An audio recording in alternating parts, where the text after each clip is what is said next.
James, his sister Sally, and Mark, their BFF, best friend forever, were bored. They had played all day, but now that it was dark and difficult to see, they had nothing to do. They couldn't play soccer because they couldn't see the ball. They didn't want to go inside and play a game because it was a beautiful springtime night, and they liked being outside, especially after having to play inside all winter long. They just didn't know what to do, and it was a little too early for them to go home. "I guess I'll just go home," Mark said in a sad voice. "Ah, come on," replied James. "We still have time for another game of something." Then Sally said, "I have an idea. Let's play hide and seek." "I was just going to say that," James said. "Yeah, I'll bet," replied his sister. "You always say you were thinking of whatever I think of," she snapped. "Do not," James said in a loud voice. "Do too," yelled Sally. Mark just looked down at the ground and shook his head from side to side. "They are at it again," he mumbled to himself. Then he yelled, "Okay, let's play hide and seek. I'll be the seeker." He turned, faced a big tree, closed his eyes, and started counting out loud. 100 minus 99 minus 98 minus 97. Sally and Mark stopped arguing, looked at each other, and ran off in different directions to find a hiding place. In the distance, they could still hear Mark counting 4, 3, 2, 1. "Ready or not, here I come." Then he turned and began looking for places where they could be hiding. Finding Sally was easy. She always ran off and then circled back, so she would be close to base, the safe place to get to before being tagged. Mark looked for the biggest tree and ran towards it, but she wasn't there. "I'll bet she's behind that big bush," he said to himself.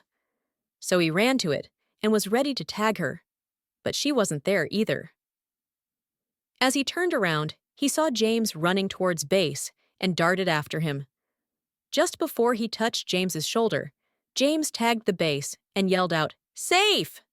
"Did you get Sally yet?" James asked. "No," said Mark. "I haven't been able to find her, and it's getting late and we need to be heading home." So both boys yelled out, "Come on out, Sally, it's late." But there was no reply, not even a little snicker from somewhere in the darkness. They yelled again, "Come on out, Sally, it's late." Still, there was no reply from Sally. They began to worry and started searching for her. As they walked around the area, they called out, "Sally, come on, we give up, you're safe." But no matter where they looked, or how much they called out, Sally didn't answer. It was as if she disappeared. Sally was wondering what had happened. All she could remember was crawling under the big trunk of a fallen tree to hide. Now, as she looked up, she saw several stars through a small hole above her head. She had fallen into a hole when she crawled under the tree trunk. "Help!" she yelled and heard her voice echo throughout what must have been a cave. "Help! Help! Help! Help!" "Did you hear that, James?" Mark said excitedly. "Sally just yelled for help." "Keep yelling, Sally!" James screamed. "That way we can find you." Sally heard her brother and kept screaming. After a short while, the boys were standing next to the big tree trunk. "Hey, are you stuck under this tree?" asked James. "Kind of," Sally yelled. "When I crawled under it to hide, I fell into a cave. Please help me, I'm scared. It's dark and I can't get out." Mark said, "James, you stay with Sally, and I will go get my dad." Then he dashed off into the darkness. "Don't be scared," James said. "I am right here with you." "No, you're not," Sally sobbed. "You're up there and I'm down here." As Sally turned in the darkness of the cave, she bumped into something, screamed, and began to cry. "What's wrong?" James yelled. "There's something down here with me," Sally replied in a shaky voice. Just then, Mark and his dad came running through the woods. Mark's father knelt down and asked Sally if she was okay. He could hear her crying and sobbing. "Sally, are you hurt?" he asked. "No," she said, "but I'm scared, and there is something down here with me." "Stand back, Sally. I am lowering a rope and will be down with you in a second." Mark's dad tied the rope to the tree, found the hole under the tree trunk, wiggled a bit, and lowered himself into the cave. Sally could see him coming down the rope and stopped crying. Not only was he there, but the cave became brighter from the beam of his flashlight as it danced across the cave's floor and walls. As he reached the floor of the cave, he shone the light on Sally and gave her a big hug. "Don't be frightened," he said. "I'll have you out of here in no time." Then he shone the light around and saw that she had fallen into a small cave. And very close to her, in the middle of the cave, was something wrapped in layers of old blankets. "Mark, James, there's something down here. I'm going to tie it to the rope, and I want you to pull it out." "Okay," they replied. The boys pulled out the object, untied it, and let the loose end of the rope fall back into the cave. The cave wasn't deep, and Mark's dad boosted Sally over his head so she could crawl out. He then grabbed the rope and, with a little jump, was able to grab the opening and pull himself out. "Let's go back to my house for a cup of hot tea. I'll call your parents so they aren't worried, and we'll see what treasure Sally found," he said. When they got to Mark's house, they sipped their tea and began unwrapping the treasure. They carefully peeled off layers of old blankets and cloth to reveal a wooden box. They slowly opened it and stared in amazement. "Oh my!" Sally said in disbelief. "I don't believe what I am seeing." The boys and Mark's father just stared. Inside the box were jewels of every color you could imagine.